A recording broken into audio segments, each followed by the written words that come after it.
চাপে আর কাজের চাপে দুজনে মিলে ভুলেই গেছি ঘোরা জিনিসটা কি। আগে কিন্তু আমরা প্রচুর ঘুরেছি, কিন্তু এখন ইদানিং আর ঘোরা হয় না, বেরোনোই হয় না। বাড়িতে এত ব্যস্ত হয়ে গেছি ব্যবসা নিয়ে। তো তাই বরমশাই বললো যে চলো আজকে হঠাৎ করে ঘুরে আসি। আমরা হঠাৎ করেই বললো যে চলো একটু ঘুরতে যাই। তো তার সাথে একটু তিতলিকেও, আমার ছোটো ননদকেও নিয়ে নিয়েছি। ওদেরকে মানে বাচ্চা মানুষ বলে কথা, ওদেরকে না ঘোরালে কি আর হবে। তার সাথে আমি, আমার মেয়ে আর হচ্ছে আমার বর আর আমার ননদ। তো এই নিয়েই আজকের ভিডিও ভালো লাগলে কিন্তু অবশ্যই তোমরা লাইক কমেন্ট শেয়ার করো, আর চ্যানেলের পেজটাতে ফলো করে পাশে থেকো, আর চ্যানেলে সাবস্ক্রাইব করে পাশে থেকো। তো এই হচ্ছে আমাদের কুচবিহার রাজবাড়ি। এর থেকে বেশি দূরে যাওয়া গেল না, কারণ হচ্ছে দূরে আর কোথায় যাব। একটু পরেই তো আবার শুরু হবে কাজের কলস, ওর কাজের প্রেশার, আমার বাড়ি গিয়ে অর্ডার গুছানো। তো তাই তার সময় ফাঁকে একটু ঘুরে নিলাম। তো দেখো দুজনে মিলে গল্প করছি, হাঁটছি। তো আর ননদকে নিয়ে আসার ব্যাপারটা হচ্ছে একটাই, যে মেয়েটা যত বোন না হয়, দুজনে মিলে ঘুরবে, আমরা দুজনে মিলে ঘুরবো।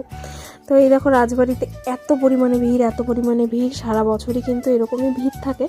হ্যাঁ, বাড়ির সামনে, কিন্তু তবুও আসা হয় না। একদম বাড়ির সামনে হাঁটা পথেই কিন্তু আসা যায়, কিন্তু তবুও বাচ্চা কাচ্চা নিয়ে কি আর মানে হাঁটা পথে আসা যায়।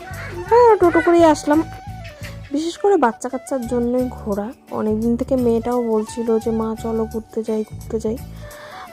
এই দেখো চলে এসেছি রাজবাড়িতে। আর অসাধারণ লাগে রাজবাড়ি, আমার তো ভীষণ ভালো লাগে। কিন্তু আগে শুনেছি আগে অনেক কিছু ছিল, কিন্তু এখন আর সেরকম কিছু নেই। দেখো 10 বছর হয়ে গেছে, বিয়ে হয়েছে প্রায় 10 বছর। হ্যাঁ, কিন্তু তবুও দেখো 4বার এসেছি 10 বছরে।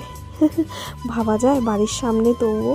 তো বর তাই বলছে যে কি গো, বিয়ের পরে মাত্র 4বার আসলা, আর দুনিয়ার মানুষ তো ঘুরতে আসে। তো আমি বললাম কি করব, সংসারের চাপে, বাচ্চা কাচ্চার চাপে, আবার এখন নতুন করে ব্যবসার চাপে সব কিছু ভুলেই যাচ্ছি। তা আর এইদিকে এখন এসছি পিছনে, আমার মেয়ে টয়লেট করবে, ওই জন্য। তো আমরা এখন বেরিয়ে পড়েছি। বেরিয়ে নিয়ে এখন খাওয়া দাওয়া করবো। ভেতরটা তো দেখানো যায় না রাজবাড়ি, কারণ ওটা অ্যালাউ নেই। তো বাইরেটাই যতটুকু দেখাতে পারলাম তোমাদেরকে অতটুকুই দেখালাম।